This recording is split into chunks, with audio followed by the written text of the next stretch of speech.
It's the end of August right now, and I'm on my way for one of the last camping trips for the season this summer. So, out on the way to Lake Crescent, Washington. It's out on the peninsula, again in Olympic National Park. So, we just kind of got back from backpacking Shy a couple of weeks ago and headed right back out to the peninsula. But this time, this isn't a backpacking trip.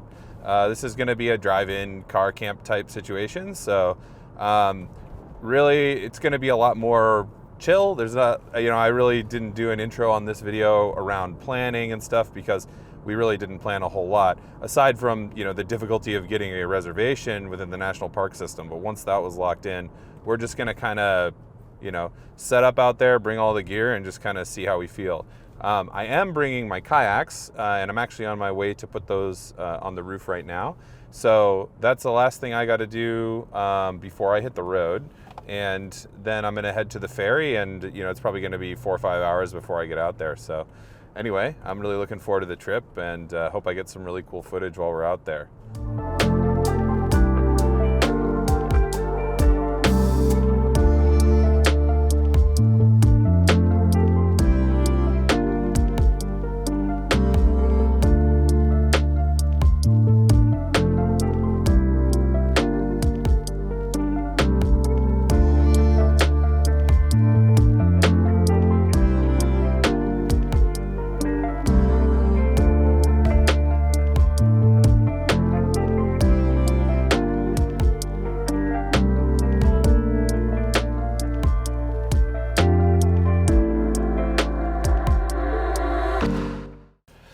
Whew, man, the rain really came in there while I was putting the kayaks up, and of course it's gone now, so that's great.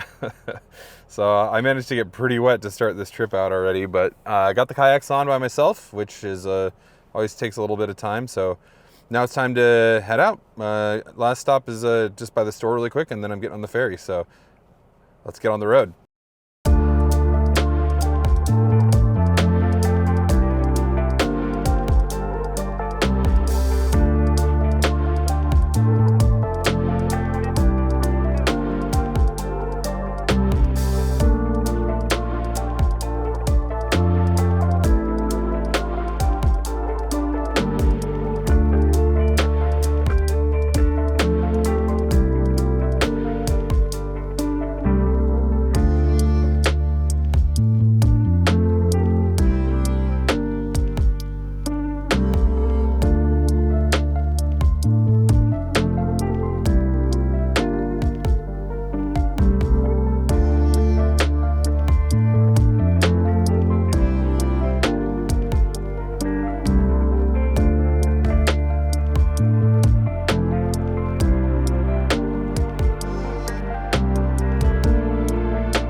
The lower section of this campground is comprised of mostly walk-in sites.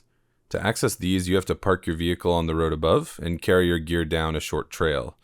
While this is a bit of a hassle, it comes with the added benefit of very close lake access, and so these sites are still quite desirable. As soon as all the gear was settled in the campsite, we gathered up the essentials and headed to the beach to watch the sunset. Fairholm Campground has some irritating quirks, but along the lake's edge it has a lot of small private beaches, which are really awesome spots to spend the day with your friends and family. Some of the walk-in campsites even have their own dedicated beach, though these are definitely the most difficult sites to reserve.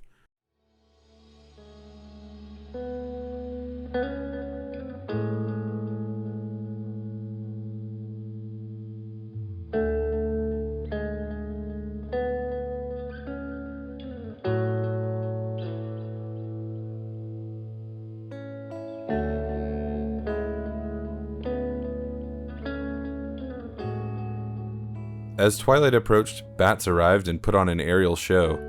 They swooped and dove to snatch pesky bugs right from the air above the surface of the lake. Shortly after sunset, the harvest moon rose over the lake. Drew and I returned to the same secluded beach in the morning in hopes of a photogenic sunrise, and we were in luck. Small clouds hung low over the lake and caught the first rays of sunlight as it broke over the mountains to the east.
As the morning progressed, we returned to our campsite to get ready for the day and wait for the fourth member of our party.